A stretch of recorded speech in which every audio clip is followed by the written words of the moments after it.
And we're back. Welcome to Zoom Back Camera, everyone, the online film forum of the Browning Cinema at the University of Notre Dame. Thank you for checking in with us. At the top of our episodes, we do have a statement that we have, and I like to read it in order to get it correctly, so I'll go ahead and do that now.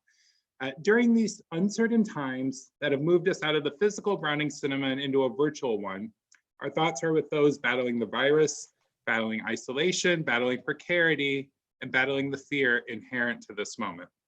And alongside that, we want to extend our thanks and appreciation to the first responders, medical professionals, grocers, public transit workers, childcare workers, and anyone else on the front lines. Zoom Back Camera is a small thing to offer, but we do hope these conversations about movies we love will buoy your day and continue the education, fellowship, and dialogue with which we bracket our films in the Browning Cinema. And as we like to do in the Browning Cinema, we do have a chat along with this live stream. So please feel free to say hello and announce yourself and make yourself known. And please do pepper any comments and questions you may have along the way. We have a slight delay, but we do our best to incorporate them into the conversation. So curious to hear your thoughts in the chat. And now a big hello to our guest and curator, Professor Elaine Roth. How are you tonight? Very good. Thank you for having me, Ricky, and thank you for creating this space for us during this time. Oh, well, it wouldn't be possible unless we had brilliant people to talk about films like yourself. So thank you for being on the show. And tell us a little bit about yourself, who you are and what you do. So I teach film studies at Indiana University South Bend in the English department, where I also teach first year writing. This semester, I'm teaching film adaptations, and tonight's film is in fact an adaptation. So it works perfectly in that regard. And in fact, I've taught it in this class in the past. In the past, I've also, I published an article that drew on Out of Sight, this film adaptation. So I've been thinking about and working on Steven Soderbergh as a director for some time now. And in terms of his canon, well, specifically this film, what was your first memory of seeing this? Do you remember when you saw it, where you were, that experience? So I totally do not, although I think I would have seen it in the theater because I already liked him by then. I vividly remember seeing his first film, his 1989 film, Sex Lies Videotape, which was the breakout film that many people have said kind of established American indie cinema. And I remember being in the theater at the time and thinking, this is going to change American cinema, that this is a big game changer. Then he went on, he capitalized on that success by making films that nobody liked and nobody saw and lost money. That's what you get to do when you have a Palme d'Or under your belt. Exactly. do whatever you want. Right, weird art films, documentaries.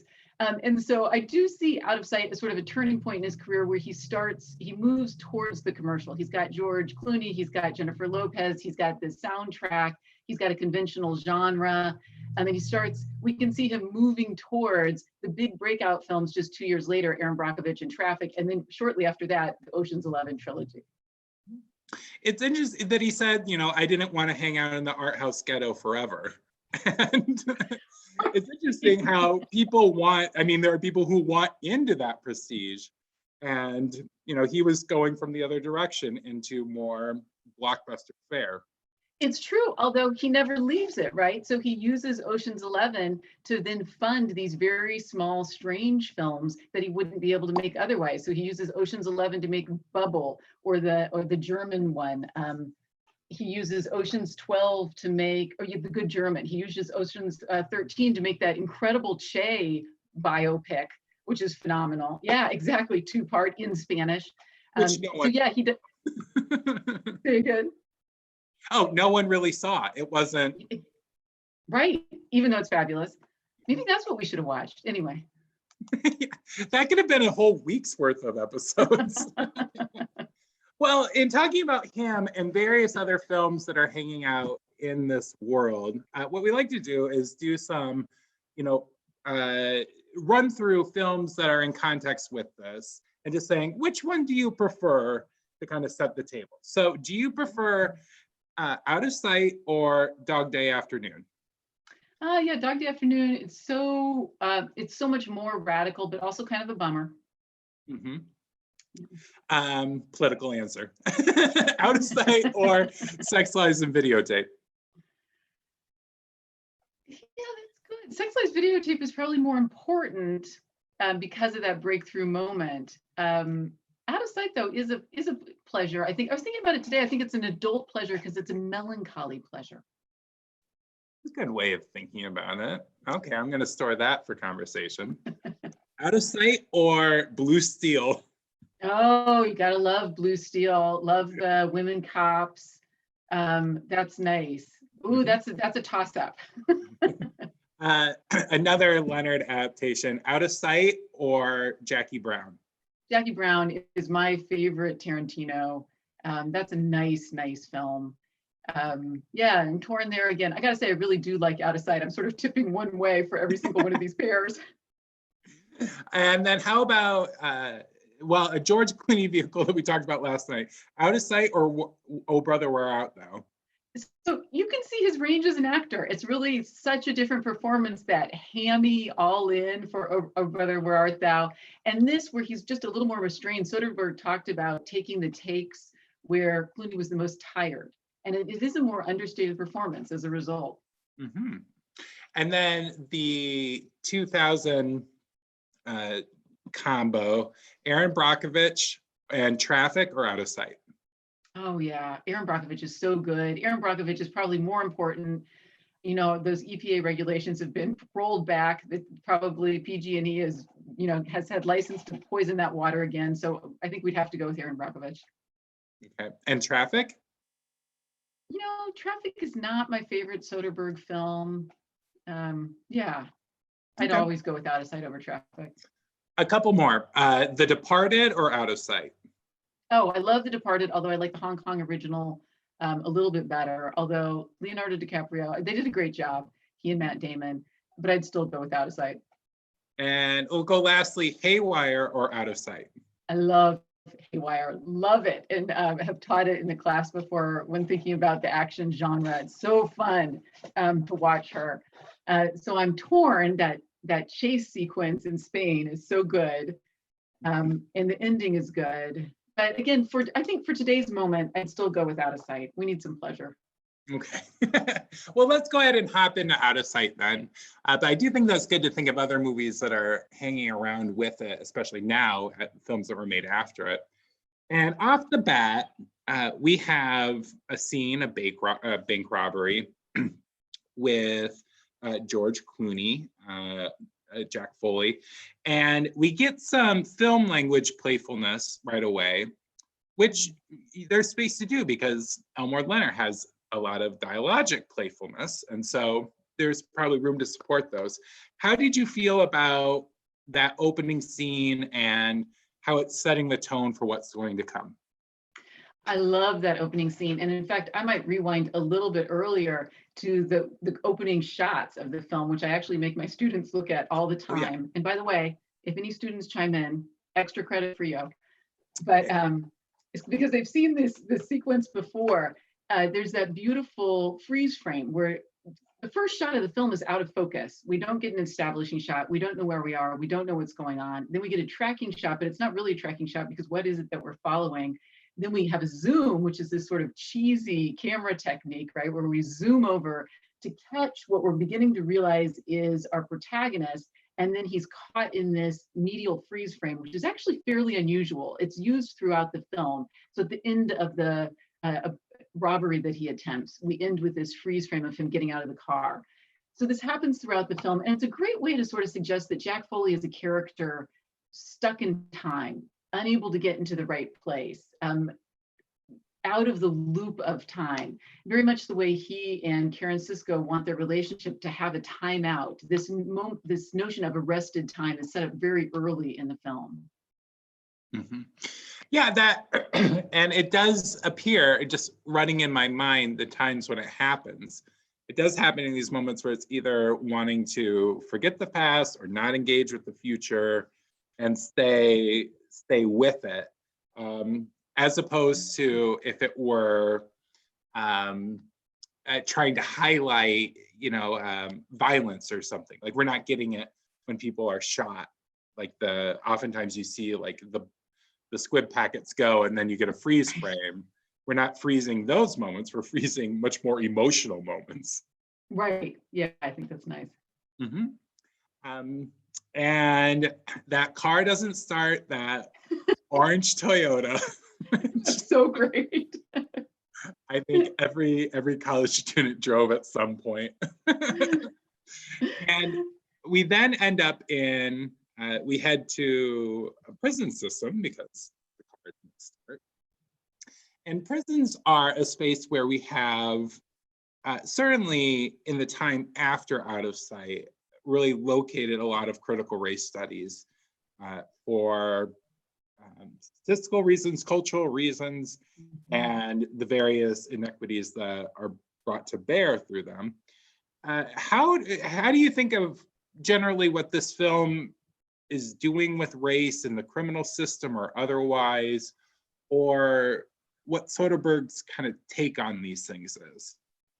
Yeah, there's so much going on there, I think. First of all, this Someone should write on it. Although I did not place it in terms of the prison context, which is an important one. I think that's a nice point. It's actually filmed at a correctional facility, at a low security correctional facility, which is, they're very difficult to film at because it's very hard for prisoners to give consent. And so this was sort of a fraught setting. But that moment where Clooney looks around, it's sort of an eye-line match on his part, and we see these elderly, aging prisoners, and of course that's his future. That's the time that he would like to arrest so that he does not become them, right? It's also why he's so invested in the getaway. In any case, yeah, so it's a very loaded setting. Right. And I think it does have that sort of gritty veneer of realism because it is filmed on actual location. In terms of race, there is so much going on in this film. First of all, Don Cheadle just steals the show. He's hot off the presses from the movie that he had done, Devil in a Blue Dress, right? So he's actually, I think, flirting with being stereotyped as this dangerous Black male criminal. Although his performances are such bravura performances, for instance, his affection for his dog Tuffy, it's just, it's a remarkable characterization. And the film is so much about these sort of exchanges of power, the federal marshal versus the bank robber, male, female, Black, white. It plays out in all kinds of ways. Again, I'm not entirely sold on Soderbergh's characterization of sort of criminalized Black masculinity, although I think the character of Buddy does a lot to sort of ameliorate that. And that's a change I might note from, this is an adaptation. In the novel, Buddy is white. And so making Buddy black, I think, is a very important, kind of adds to the sort of good bad guy that Jack Foley occupies. Mm-hmm. Well, and Buddy is even, I mean, he's actively saintly, right? He confesses his sins. He like literally and figuratively carries the cross in this movie. And so that's a useful change, I think, for evening things out. Very much so. And let's keep Buddy in mind when we talk about the end of the film. Mm-hmm. Mm-hmm. Because as soon as you think 1998 black male sidekick to our white male protagonist, we're thinking Buddy is not long for this film. Right? Right. Yeah, that he will, that it's going to be sacrificial. Right? Exactly. Especially when he gives him that cross, I just thought, oh my gosh, there goes Buddy. And I will note, Buddy does die. White Buddy dies in the novel. Okay. In the shootout in the house. That's a big change. Yes. And good that people were able to get out of the house. So yes, yes. We have a question. Does the novel play with time the way the film does? Does it move forward and backward chronologically? No, this is Soderbergh. Soderbergh likes doing this, and he did a lot also with the Limey.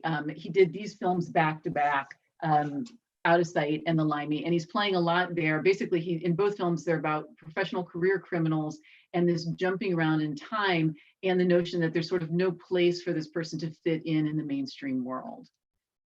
So that's not in the novel. The novel runs in a linear fashion. It's a much more conventional pulp fiction. Got it. And then he pulp fictions it. Right. It's with circular time. And we have as I say, a colorful cast of characters around the main characters. And one of them is Adele Dazeem. And curious if you're a fan of Catherine Keener and generally, and if you like her in this role. So I love her in everything, but she's so fabulous in this. What's great is it's a star-studded cast, and every single one of them shows up to just totally kill their part, right? So Catherine Keener is just having the time of her life as the magician's assistant in the go-go pants, right? Yeah. She's fabulous. Every single one of them are great, but she's clearly, having a good time, which is nice. We have that one moment where we get a little nervous and we think, oh yeah, it probably would not be fun to be married to a career criminal, right? When Chino's about to break into the apartment, but luckily Karen Sisco is there to save the day. Yeah, she's helping out. In keeping with Buddy generally having his hands clean, he steals a car in a bloodless, non-violent way. And I think that holds to the movie, that Buddy's never physically violent with people, if not right. threatening, but right. Yeah, it's a really nice point. Also, according to the logic of the film, which is sort of a sneaky logic, the woman is almost reprimanded for her racism, right, by having her car stolen. Like there's sort of a moral justification, again, according to the logic of the film, that because she has judged Buddy, he will then make off with her car. We know he was always planning to anyway. Would it make a difference? Exactly. But we might also note that we know fairly quickly that Buddy and Foley are good guys and are nonviolent criminals. The characters in the film do not. So that young bank teller being terrorized by Jack Foley at the beginning does not know that he doesn't have a gun and isn't about to shoot people in the bank. So it's sort of an important point. That notion of sort of women in very uncomfortable positions resonates throughout the film and recurs. Mm-hmm. And not to say that he's not inflicting trauma, but the psychological trauma and generally of being violated through these crimes. But the fact that they are bloodless in a film that has no problem with corporal violence is, I think, is saying a little bit of something. Oh, absolutely. We then get to meet Karen Sisco and her father, Dennis Farina. and he gives her a gun for her birthday, what everybody wants. And that's a relationship that threads throughout the movie in an interesting way. But then we pop to the big break Right. from the prison, and we just talked about another George Clooney escaping from prison film, Oh Brother, Where Art Thou last night. Perfect. And it is like literally demonizing of the law. The law is devil incarnate in that film. And while also making criminals celebratory and celebrities. And thoughts on it handles these non-violent deviant behaviors and how it lauds them or not, or the guilt that's supposed to be attached there or not, specifically like breaking out of jail. Mm-hmm. Yeah. So I really see this film as part of Soderbergh's larger commentary on sort of capitalism as a crime. And so he's really pushing up against, I think, who is the bigger criminal, Jack Foley or the Ripley, right? Who has damaged more people's lives, particularly once we know that Foley is nonviolent. Karen Sisco is a federal marshal and armed, but we notice she's not about to shoot the men escaping from prison and is shocked when the prison guards do just summarily execute the people in that prison break. And she's got a nice line in the novel where she says, actually, I didn't become a federal marshal to shoot people. And so it's a very interesting take there, I think, on the judicial system, the idea that she believes in the law, she's going to uphold the law, but she's not going to shoot fleeing prisoners in the back because of it. So it's a slightly more nuanced version of the law in this portrayal than Oh Brother, than Where Art Thou. Mm-hmm. And she does take the kind of career pencil pushing FBI agent to task about that, right? Like you don't know what this violence is. Like you're so removed from it. So right. Another star turn, that's the actor who wrote and directed and starred in Chameleon Street that Soderbergh picked up and put in here. And he does such a great job. He's so smarmy. He's so condescending. He's so excited about his first possible apprehension of a criminal, right? Again, just a small role that he nailed. And so one thing that she doesn't do, because she doesn't resort to violence, is she is kidnapped by I suddenly lost Buddy and Foley. Yeah. And when we have this question of like, well, what does this look like in the Me Too era? I sometimes balk at that, because it's like, well, people were watching this in 1998 and saying this is kind of messed up. But I'm curious how you think of, like, has your viewing of the kidnapping of Cisco, the trunk, that tight space, does it take a different road, or is it potentially, we actually look at empowering moments that could be seen in it? Is it complicated for you now in a way it wasn't before, maybe? It's interesting. My running partner suggested this morning that it would probably be portrayed differently now if it were filmed today, 22 years later, which I think is a really interesting point. There's so much going on in that scene. I think Soderbergh is both aware of the power dynamic and pushing against it a little bit, because you remember they're talking about 12 Days of the Condor, in which the woman who's kidnapped really does fall in love with the guy who's kidnapped her. And it's a much creepier movie, right? He's chained her to the bathroom for several days, but he's Robert Redford, and she falls in love with him, right? So I do think he's very self-aware of that dynamic in that scene. Although, again, it interestingly invokes that bank robbery. And then this rape threat is pervasive throughout the film. We've got Karen Sisco and Kenneth, and then the attempted rape of Midge, the maid, at the end as well. So that threat is sort of palpable. And again, we're already pretty convinced that Jack Foley is a good guy, but Karen Sisco clearly doesn't know that. Mm-hmm. Yeah, and when Karen encounters it later, her reaction is very different. I mean, she is ready and arms herself and defends herself. And here it's set that that wasn't a possibility, although it's kind of left open too. So. Right. I will note a couple of other things. I mean, she does have her gun. She's got her hand on her father's gun, right? So it's whether she can sort of access that phallic power in the trunk, which she does get pretty quickly. Soderbergh originally wanted to film the whole scene in one take, but luckily was talked out of it because it would have been an excruciating film. And I do want to note that this is also one of Soderbergh's last films in which he used other cinematographers.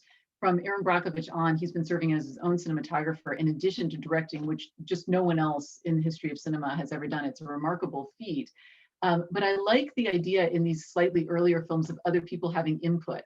I think it probably helps. I don't know that anyone would be able to talk him out of doing a one-take shot in the trunk now. Right. Yeah, and that yeah, you're reined in. There's just various checks on you.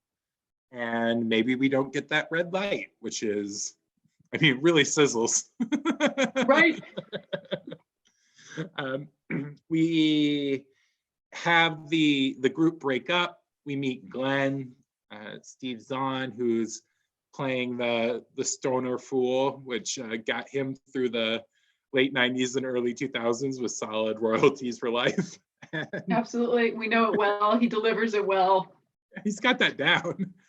And he breaks off with Karen, and we then head to a flashback that connects the dots of how people are coming together. And we are introduced through the past people who will be appearing in the future, including Snoopy and Dick the Ripper and these characters from present. One moment in that, and we touched on this a little bit before, but the violence in the film is something that sits somewhat uneasily against the comedy, that we go through some tonal shifts very, very quickly. And is that something that, and in here I'm talking about the person who is shivved, is that something that you think is more of a Soderbergh trope? Is that something that we're getting from Leonard, the quick shifts, or an amalgamation between the two? Yeah, probably both of them. It's not really, maybe it is a little bit more Leonard, right? Because he's always in the crime genre, although he's got this kind of light touch that does allow for humor, but then sits uneasily, as you're noting, with these moments of extreme violence. In the book, the final scene in the house is really horrible, and the execution of the trans drug dealer is really horrible as well. And so the book is grittier, meaner. The film is lighter. It keeps a buoyancy, but nonetheless does traffic in that same violence. And so, yeah, I think there are these uneasy tonal moments. Mm-hmm. And after that, we zip forward in time to space and time is somewhat unclear, but I'll just keep this one open-ended. Thoughts on the George Clooney fantasy scene? Well, there's, again, so much going on here. This is so much fun.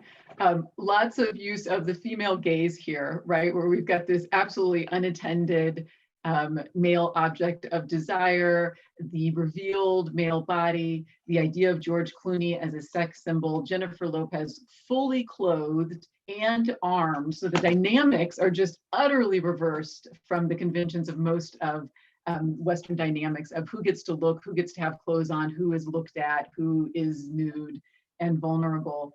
And then, of course, the twist at the end that it turns out it's a fantasy, and it's her fantasy, right? When I've taught this scene before, or when I've taught this film before, I ask my students, what's the moment when you realize that this is a fantasy, that it's not happening in real life? And one of my male students said, oh, I knew immediately because he had a candle by the bathtub. So I knew it was her fantasy. I had in my notes like Harlequin, like that was just like the word I wrote. And there's something something feminine about it beyond in how it's staged, beyond just the fact that we as viewers are able to gaze upon George Clooney. There are touches in there that do reveal it, but it is a nice, even if you saw, I mean, it's a nice reveal, and how it blossoms open. So very much so, although again, interrupted by the father, right? And this suggestion that this relationship can't exist in reality, is a relationship only a fantasy. mm-hmm. Dad is generally, there's a pretty easy kind of Electra complex read to this movie.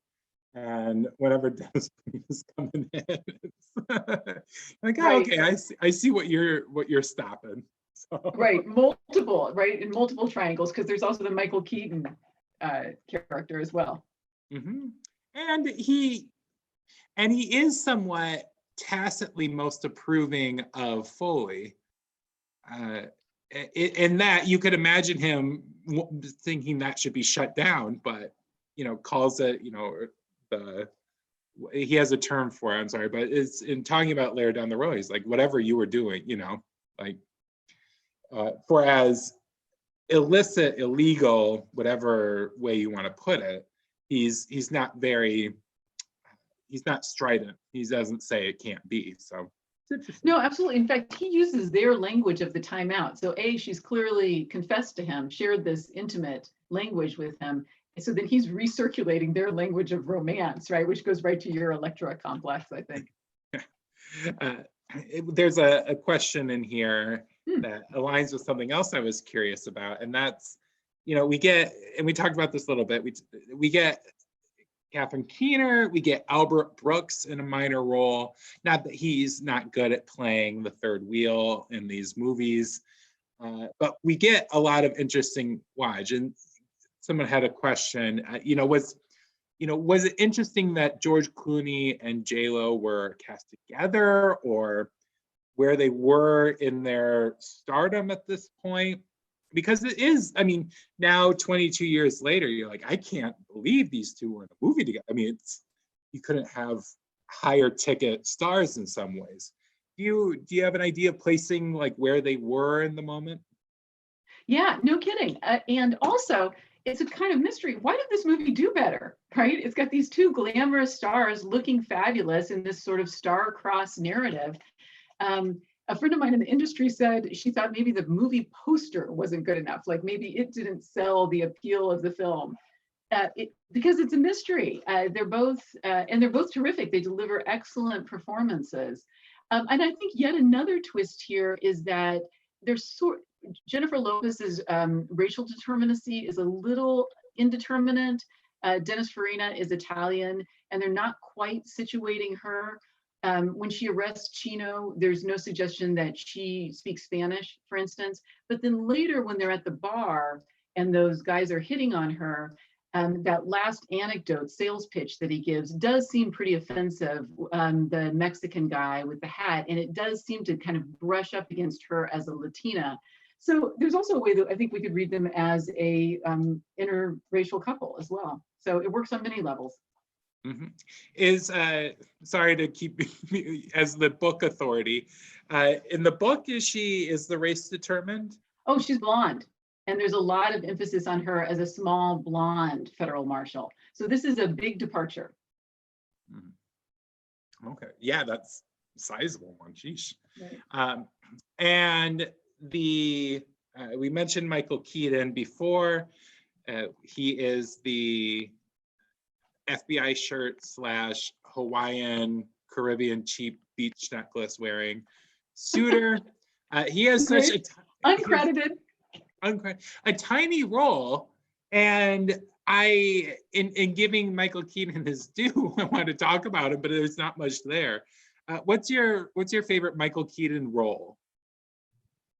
Oh, that's good. This is a great one because it's so it's such an unattractive role, and he just goes all in on it. Like this guy is just he's just so over the top, so full of himself, just smart enough to figure out that he's being taken, but barely, right? Yeah, it's a terrific, he does it well.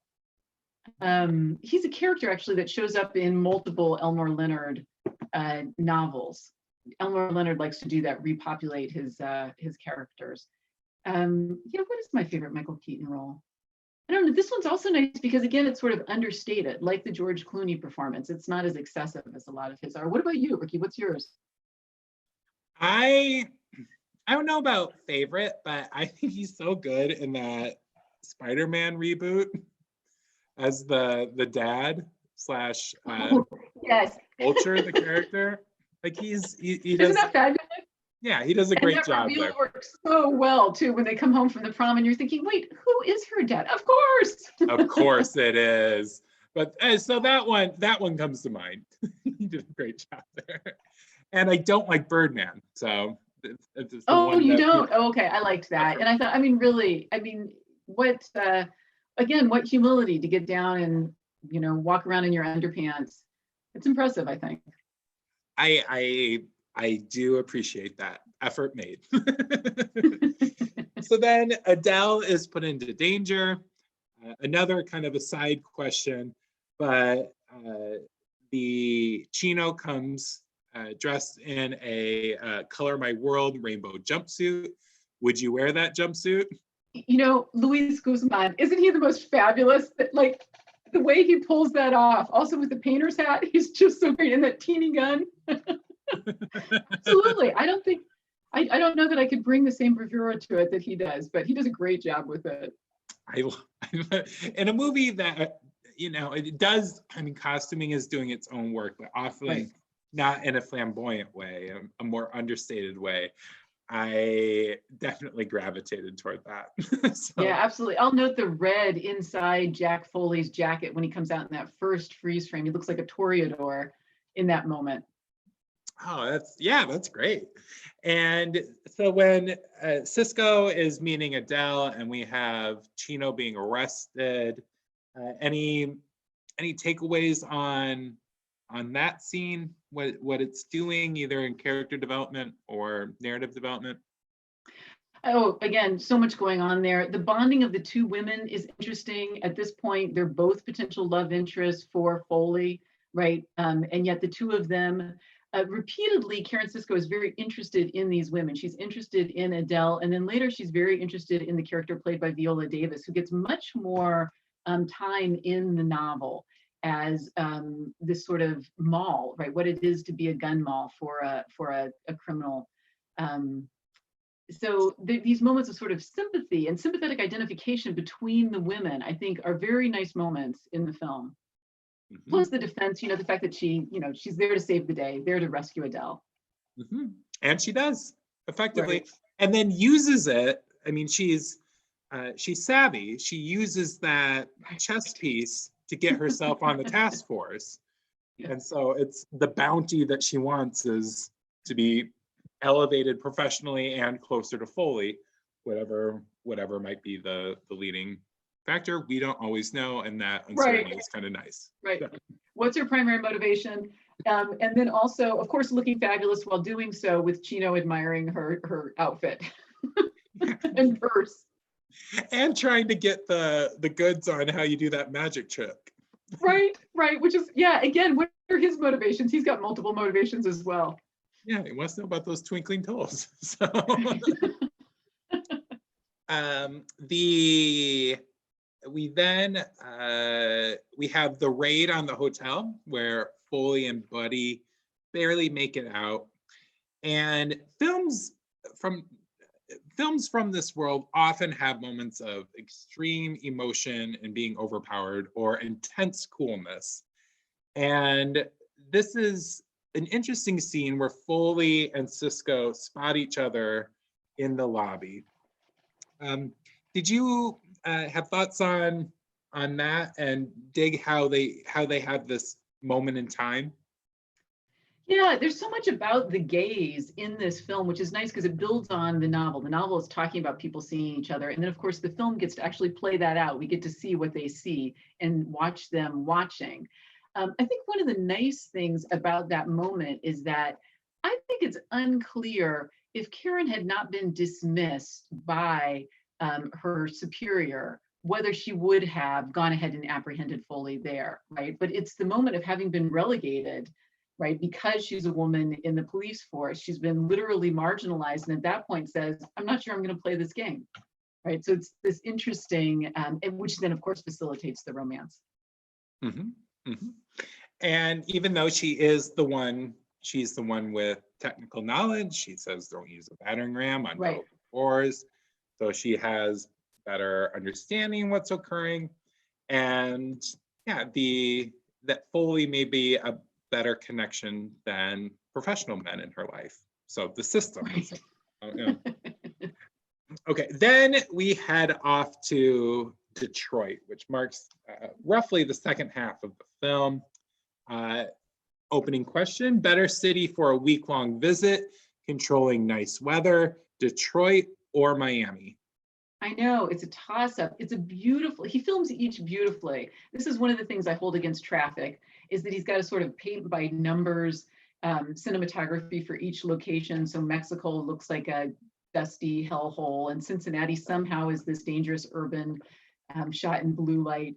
But that light in Miami is beautiful. And then he just makes Detroit seem vibrant and alive. You want to go for a weekend there. You know, I think it looks great. And in particular, he's tapping into the African-American community and culture of Detroit in a very powerful way, that big fist, the fights. It's impressive. Motown, Midtown yeah, USA, like they're. Yeah, exactly. Right. We haven't even talked about the fabulous soundtrack, the Isley Brothers. This is the moment, by the way, if anyone's got 2 hours to kill, Soderbergh's got a really nice director's commentary on this DVD. And this is when he first starts filming. So he actually does shoot a couple of the shots in Detroit, and then just a couple of years later starts shooting everything. Was it shot, well, not entirely chronologically, but they do Miami and then Detroit, do you know? Out of curiosity. I don't know. Oh, okay. No. Yeah. But it is, the film then does take a different tone. I would say it's more now Detroit than Miami previously. And in part because it's a winter, and so we're getting more interiors and night times and things to that effect. And part of the world that we get in Detroit is the Miller household, and we get a pretty rich scene with a very young Viola Davis. Yeah. And Ken and Cisco in her leather out, collar up jacket. And those boots. And those boots. Those boots not always made for working, but she's working them.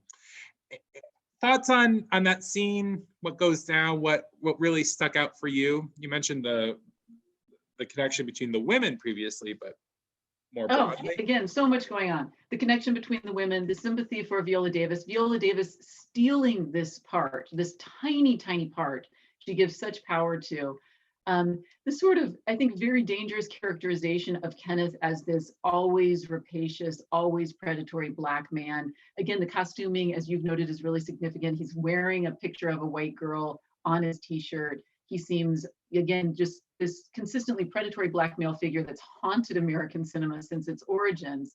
But at the same time, we see that Karen can take care of herself.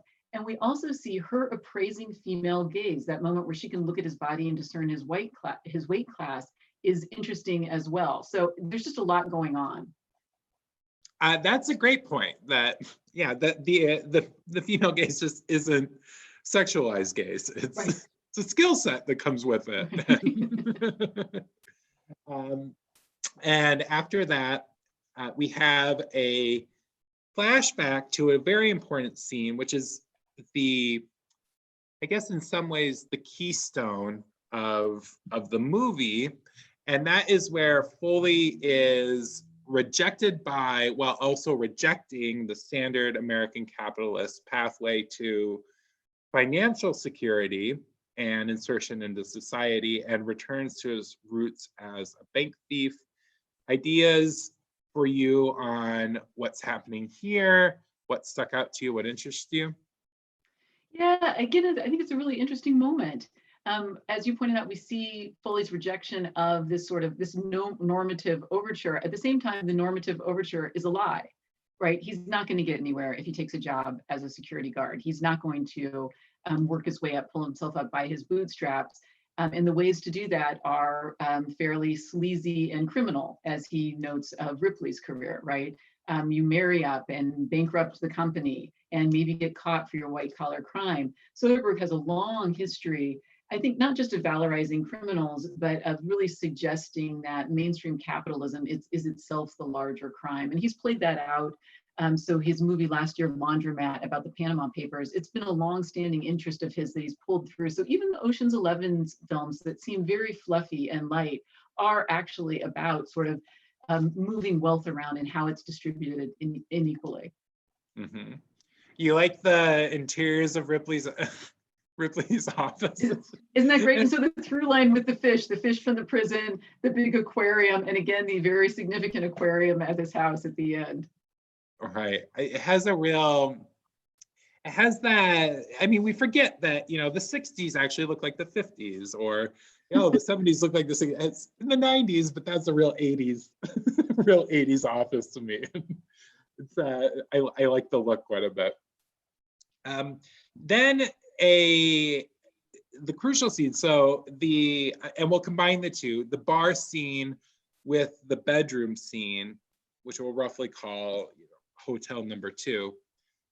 We see some playfulness coming back, or at least the highest volume, not that the playfulness goes away, but we see a high volume of playfulness in this romantic scene. Thoughts on either the skeezy ad men from New York getting shot down, or what's happening with the film language, what's happening in the scene?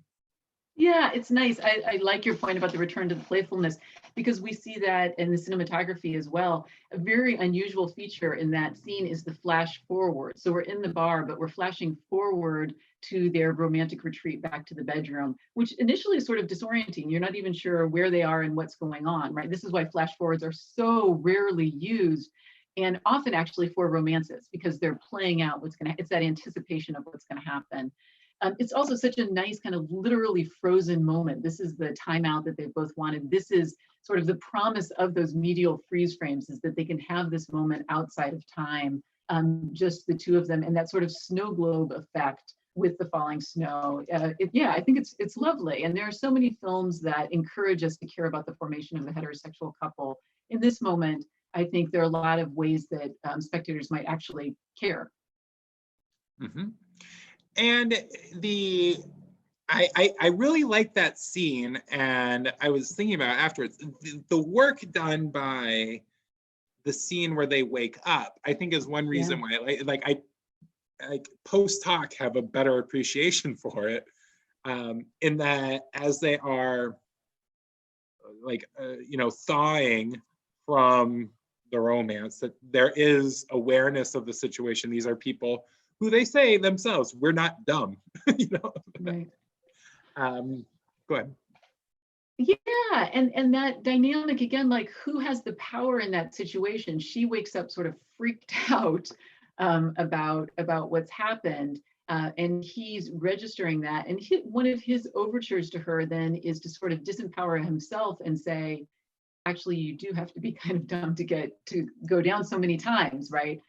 So it is this sort of, it's a very interesting dynamic about who is holding the upper hand in that relationship. And it does feel, I think, as you're pointing out, it does feel kind of authentic and serious. It's and weighty. And they're tethering their value and estimation through their own hermetically sealed system. I'm not dumb because I know these things, therefore you're not dumb. And if you can't think of that, then it's a codependency in a way. Right. But it shows that they're sealed. They are able to support each other and are not taking in outside variables into the estimation of what's occurring and who they are within it. So. Right, and that lends itself then to the very melancholy tone of the rest of the film. I think that's nice, because outside of this hermetically sealed space, there really is no progress. They can't exist in time and space. And that jaunty Isley Brothers theme song from the beginning really gives way to this kind of mournful soundtrack at the end. Mm-hmm. Well, I was going to ask about the soundtrack in relation to the the fights at the State Theater. Oh yeah. So here might be a chance. What do you think about the music and what it's doing for us in this movie? Oh, I love it. So he's working with Cliff Martinez here, who lays down a really nice soundscape and does in several Soderbergh films. Yeah, and I love, again, so the tribute to African-American musicians, again, the power of that music and the lyrics that are deliberately invoking that power. So we begin with that Isley Brothers, it's your thing, do what you want to do, this sort of liberation and freedom. But again, all of that is gone by the end, and there aren't even lyrics by the end, right? It's just the soundscape. Mm-hmm, mm-hmm. Yeah, and that's that's a great song for this movie because you can for moments, and then there are repercussions. And that's very nice. And another thing I learned about this, right, I got to see the Isley Brothers last summer. I'd always wanted to see them, and I had always wondered, like, what are the actual lyrics for this song? I only know the refrain. It turns out it's an incredibly short song. It really is just the refrain. So it's also short. It's just as sort of limited as the aspirations of Jack and Karen. Mm-hmm. Yeah, it's a firecracker. Right. So this is where we get the like any heist, there's convolution where people have stakes and you don't know if they'll team up or not. I do like that the way the story runs out is that these people have to have a very uneasy relationship that isn't, and we're not getting all of the secret planning, so we know, like, oh, we're going to outthink them this way or that way, or I mean, we know it's there, but going into Dick the Ripper's house, like, we don't have as much, we don't know how things will play out very well. But when we do get to the climax, I generally say throw it open. Thoughts on what occurs in that palatial, like, goldenrod across from floor to ceiling space. Again, so much going on, and there's some nice things that happen. Ripley is in Florida in the book, and so there is no reconnection with Ripley in the house, which is very satisfying in the film, right? I mean, I think it's important for them all to be there again together in the house. That's significant. We haven't even noted on Glenn's escape, right? The idea that Glenn might get away. Probably not for long, right? Because he's Glenn, but still that moment where he runs awkwardly off into the snow. Go, Glenn, go. Running will heat him up. Right. That's right. Back to the House of Horrors. Yeah, I think we're very apprehensive going in. The first time I saw it, I was absolutely convinced that Buddy was going to be, again, sacrificed for Foley. So the fact that Buddy makes it out of that house, gets the happy ending with the diamonds, gets away. It's so unusual for a Black male character to survive in a crime film, to survive to the end of the film. He actually gets the happy ending while Jack gets shot. And so that's, I think, a really significant intervention on Soderbergh's part, a nice thing. We've got, again, that frightening rape threat against Midge. Fabulous to see Nancy Allen from RoboCop, again, doing a great turn there. And like De Palma, like, she knows how to do, right. Yeah. And that's well, that's funny if you think Ving Rhames was doing De Palma, Tarantino, and this, like, within 2 years of one another. Right. Yeah, that's right. That's a lot of, but sorry, go ahead. Yeah, awesome that she's in it. Yeah, no, absolutely. And then one of the nice things about it is we're not sure, even though I was convinced that Buddy wasn't going to make it, we're not sure what's going to happen.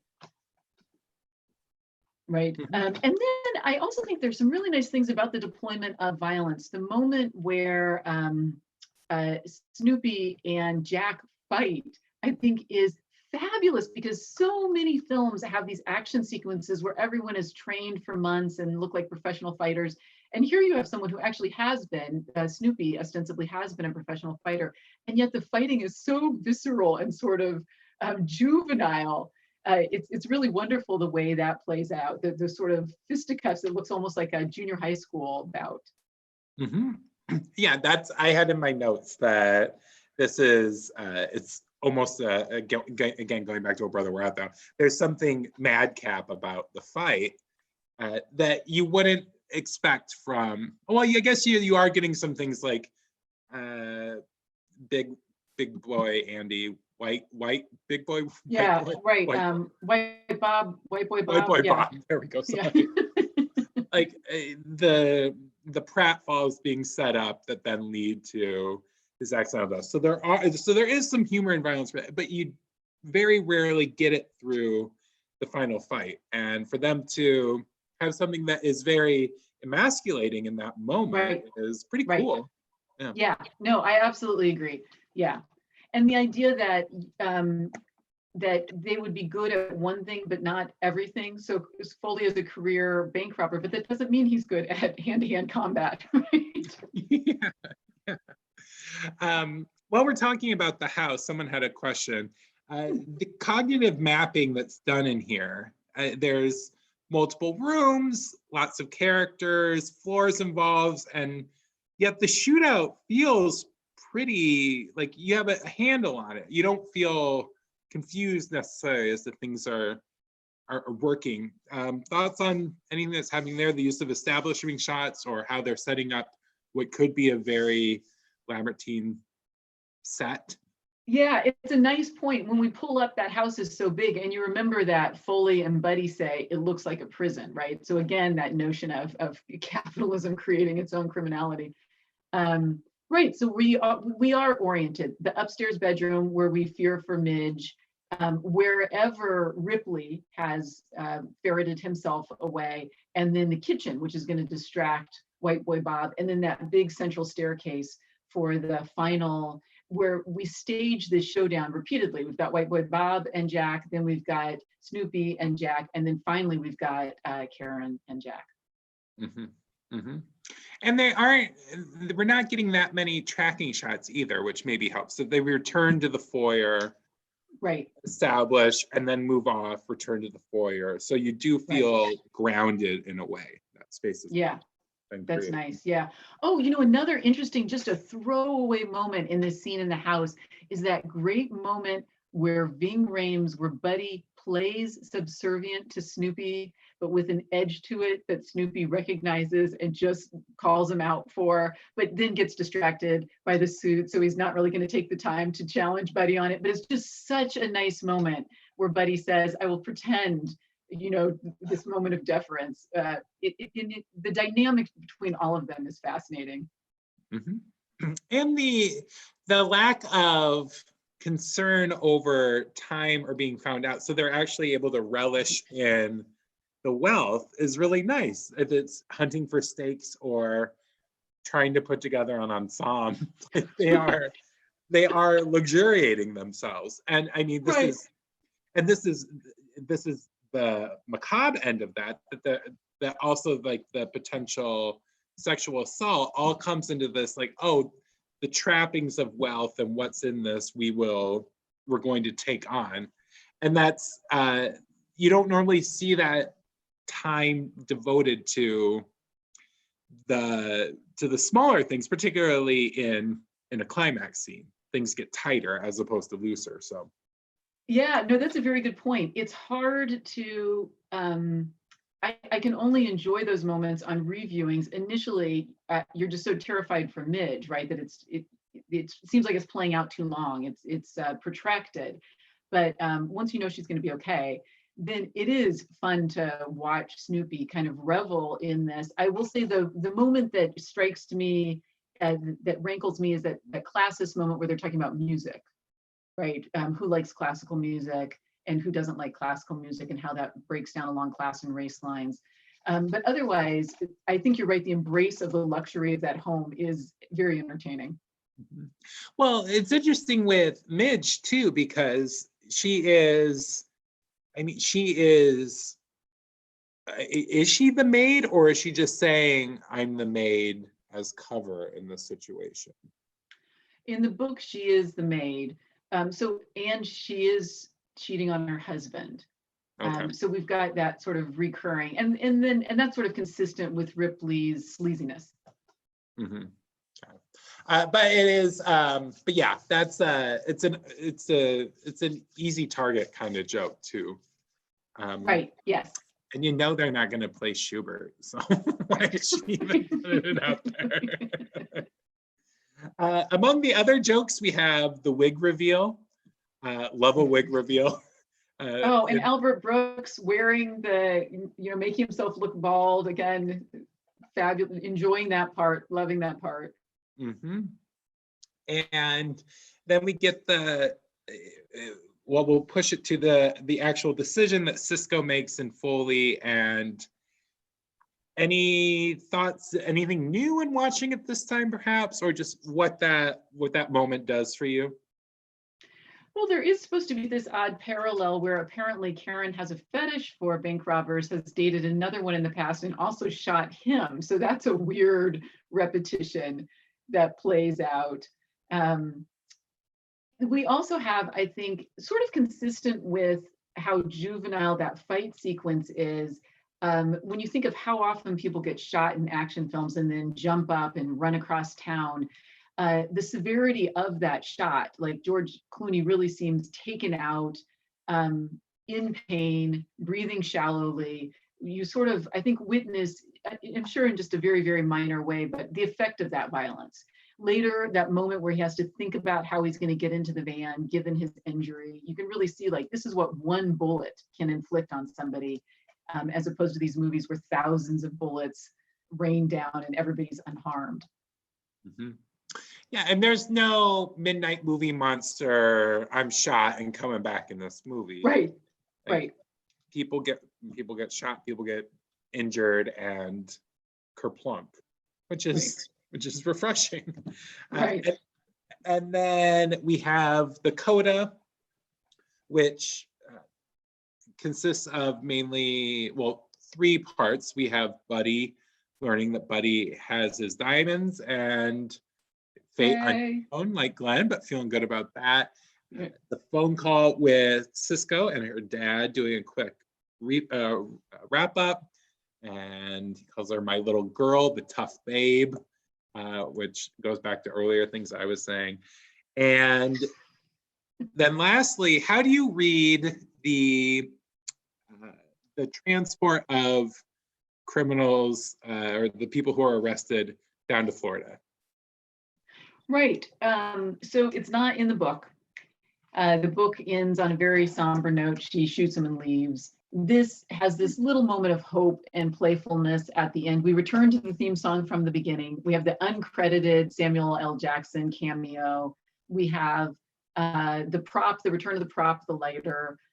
We have the possibility of flight, of escape, of at least another time out, of existing outside time and space. So kind of a moment of hopefulness, and then that beautiful shot also through the windshield. There are a couple of really nice, it's Elliot Davis, the cinematographer, nice shots through windshields of cars. So we sort of return to some of the lyrical elegance of the film, and we end on a lighter note. Mm-hmm. Which, if you're going to, the way they were looking to market and send this film out, and if you're trying to appeal to a broader audience, I think the sunnier disposition at the end is going to fare better. So makes sense as an addition. So agreed. Any other comments on Out of Sight? You know, I might just make one last shout out for Soderbergh in terms of his casting. So I think I've mentioned the guy from Camellia Street, his consistent casting of Viola Davis in these bit parts until she finally has that breakout role in Antoine Fisher a couple of years later. He's really championed Don Cheadle repeatedly, kind of breaks the stereotype of the Black criminal by putting him into the Ocean's 11 films. And then he's also spoken out about the racism that he feels Don Cheadle has experienced in his own career. So really kind of served as a good white ally in that respect. So I think you can see sort of Soderbergh's strengths in the industry through his casting in this film. Mm-hmm. And he is someone who is an industry insider, mover, shaper, mocker, right? So much so. And in fact, I was just mentioning he's going to be leading the task force on how film production can restart. how that can happen again, because in part because he's such a longstanding industry insider, which I think he would hate to think of himself as, but then also he did Contagion and consulted with a lot of medical personnel about these sorts of pandemics. Have you watched Contagion in this current world? Have you gone back to it? Yes, we watched it recently. It stands up. It's a very good film. There's some nice things about it. It's really a tribute in the end to government workers, sort of CDC, WHO workers. Those are the people that he focuses on as really doing the work that saves the day. I will note, disturbingly, that in Contagion, it appears that if you get the virus, it's pretty much a death sentence. We never see anyone recover from the virus. So it's a little frightening to watch these days. But still, yeah, it's an interesting film, and he consulted with lots of, like I said, lots of medical professionals. I've never seen it, but that is going to be I think that's going to be a summer watch. I'll wait till the semester's over. I normally have a stress stream at the end of every semester where it's the standard nightmare of I'm in a class and I haven't studied for a final. And it pops up if I'll watch like a Halloween movie or something, like toward the end of the semester, I'll have that dream. And so I'm thinking that Contagion will lead me to that, and I'll wait till finals are over and then we'll pop it in. That'll be the closure for the semester. Exactly. Hey, so in closing, and talking about closure, were you aware, Elaine, that Proust had a younger sister named Becky? I did not, no. Oh, well, you probably skipped over her in some of your literature textbooks. But one of Becky's greatest contributions is she developed a 5-question questionnaire to determine whether you love movies. It is scientifically valid. Do you care to take it? Sure, absolutely. Good old Becky. So, question 1. What was the first R-rated movie you saw? Oh, this is the one where Bo Derek runs on the beach. 10? Yes, I think that's right, yes. How old were you? Whenever that movie came out. Yeah, it was 1980. Around the right time to see that's a funny kid movie watching adult movie. The kid watching old mature movie. Yes, absolutely, and vivid. I remember it vividly. Okay, what movie would you be compelled to buy, even though you may already own a copy, if you found it at Picker's Paradise for $2? Right, that you need multiple versions of. Really, any Soderbergh film. I could loan you Contagion if I had 2 versions of it. Thank you. Yeah, I would pick up Haywire, for instance, multiple versions of that. Sex Lies Videotape. Almost any Soderbergh film I would love to have 2 of. What is the best movie to watch on a second date? Right, so not a first date, but a second date. So date 1's happened. You went mini golfing. It was a success. Now you're going to go to a movie together. What movie do you see? Yeah. Let me think about that. I will say, while I'm thinking about that, I've got a very good first date story, which was seeing Pulp Fiction in a movie theater on Halloween, and the scene where they stab Uma Thurman in the heart with the hypodermic needle. A woman sitting down the aisle from me got up and passed out in the aisle, and the usher ran down, and her boyfriend and the usher drug her body up the aisle and out of the movie. Did no one have an EpiPen to just stab at her? Yeah, so maybe, yeah, that's where I'm going with that question. I'm just fixating on the first date. Sorry. Oh, that's fine. But Pulp Fiction wouldn't be a bad second date movie, potentially. Right, potentially, yes, particularly with dynamics like that. Yeah, you'll see. You'll find out something. Okay, the sub-question to question 4. What are your favorite toppings to have on a pizza? Oh, I like mushroom, but I will have anchovy. But you want to make sure you don't want to go down an anchovy road by yourself. You want people to go with you. So if other people are into anchovy, I would have anchovy. Okay. So what is your favorite movie to watch while eating an anchovy pizza on the couch? Oh yeah, that's good. Yeah, what are some Wes Anderson movies are nice. Films that you can kind of sink into in that way and watch it play out. Maybe the Grand Budapest Hotel is a nice one. Maybe what's the one about the boat? Life Aquatic? Life Aquatic. Yeah, Life Aquatic. That one's a little mournful, but otherwise nice. Budapest Hotel might be a dessert pizza for me. All the cake, I need savory. I may need my sweets. Okay, last question. You are 10 years old. From the future, magically, you receive a screener. What film most blows your mind? Wait, am I 10 years old now, or is this my 10-year-old self in the 70s? It's the 70s, and you have like access to Netflix. You can see anything. What movie, like sent from the future, would be the biggest trip? Tricky. Yeah. Okay. Well, I mean, I'm going to have to go with Wonder Woman, but I'd put Haywire right up there, right? Just the idea of these women dominating space and dominating the narrative. Yeah, that would be absolutely mind-blowing for a 10-year-old who would very much want to see that in the future. Nice. Okay, let me do the calculations, add this, subtract that. Hey, it turns out you love movies. Pretty good thing given your job. Glad to hear it. Now, in the chat, have any of my students weighed in the chat room? Yep, some students were in there, and so give them a hello. Very good. And outside of you loving movies, we loved having you on Zoom Back Camera, and for being such a regular and informative contributor to the livelihood and education that happens within the Browning Cinema. We love having you each and every time. So thank you so much for giving us your time and talent tonight and throughout the many years.